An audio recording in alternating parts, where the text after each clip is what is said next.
When life gets busy, pause, take a deep breath, download Mindset, and listen to your favorite inspirational speeches to unlock your full potential. I believe that if we are honest with ourselves, that the most fascinating problem in the world is, who am I? What do you feel when you say the word I? I, myself. I don't think there can be any more fascinating preoccupation than that, because it's so mysterious, it's so elusive. Because what you are in your inmost being escapes your examination in rather the same way that you can't look directly into your own eyes without using a mirror. And that's why there's always an element of profound mystery in the problem of who we are. This problem has fascinated me for many years, and I've made many inquiries. What do you mean by the word I? And there is a certain consensus about this, a certain agreement.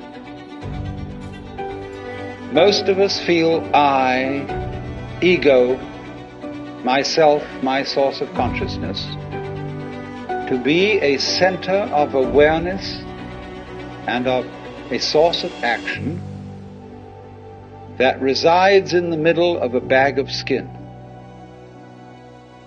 And so we have what I have called the conception of ourselves as a skin-encapsulated ego. Now, it's very funny how we use the word I.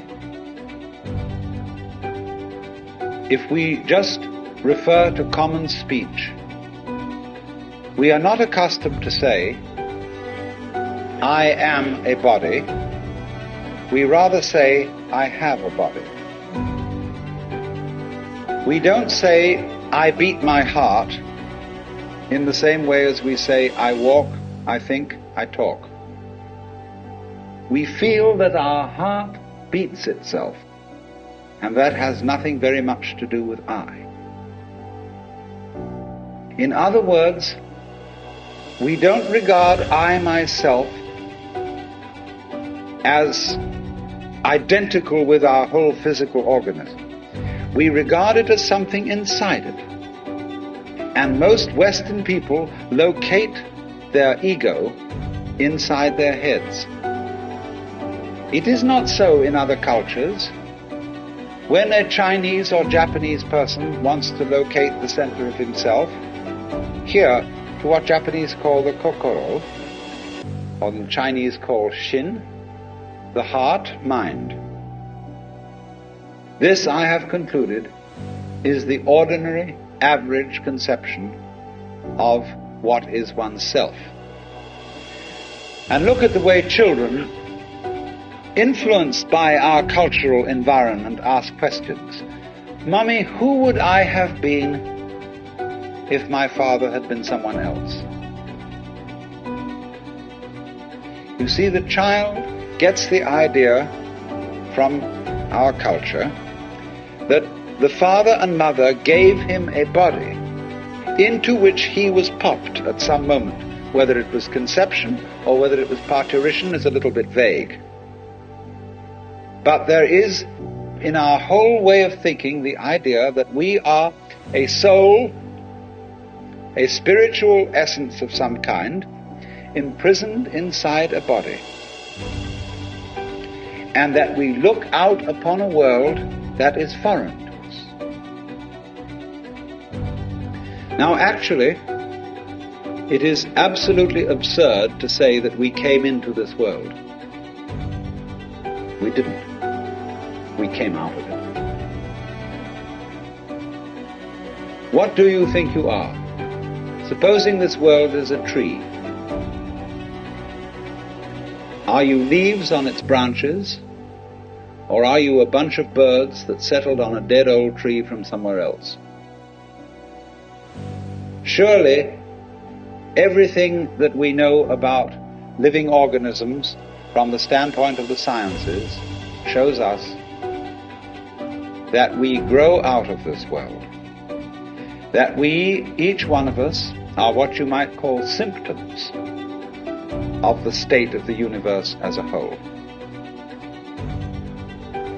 But you see, that is not part of our common sense.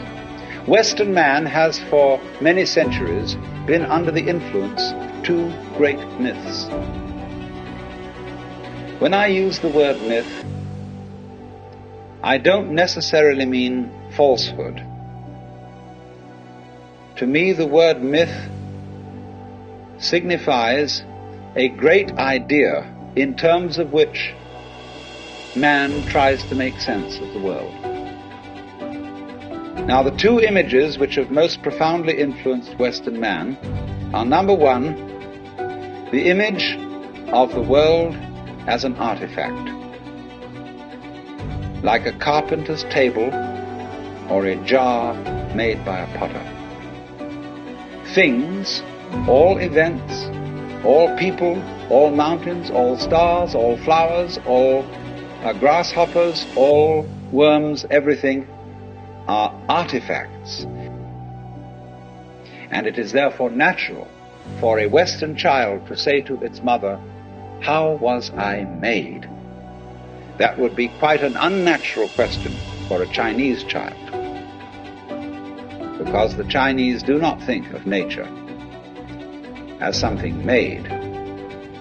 They look upon it as something that grows, and the two processes are quite different. When you make something, you put it together, you assemble parts, or you carve an image out of wood or stone, working from the outside to the inside. But when you watch something grow, it works in an entirely different way.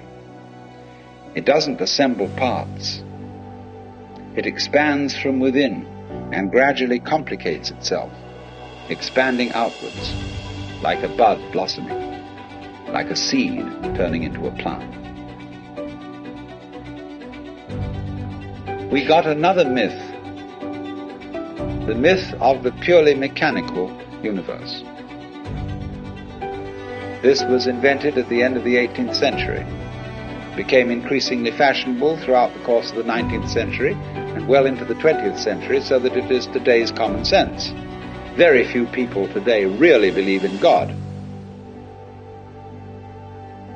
So instead, it has become fashionable, and it is nothing more than a fashion, to believe that the universe is dumb, stupid, that intelligence, values, love, and fine feelings reside only within the bag of the human epidermis, and that outside that, the thing is simply a kind of a chaotic, stupid interaction of blind forces.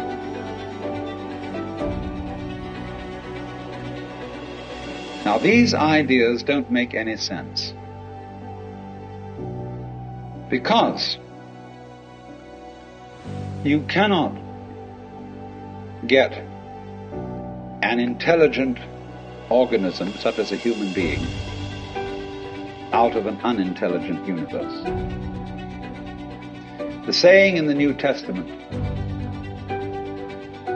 that figs do not grow on thistles nor grapes on thorns applies equally to the world. Look, here is a tree in the garden, and every summer it produces apples, and we call it an apple tree because the tree apples. All right.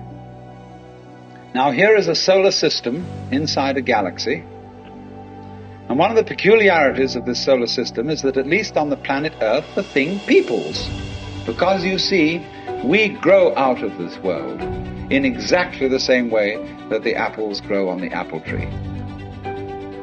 We've been hoodwinked into the feeling that we exist only inside our skins.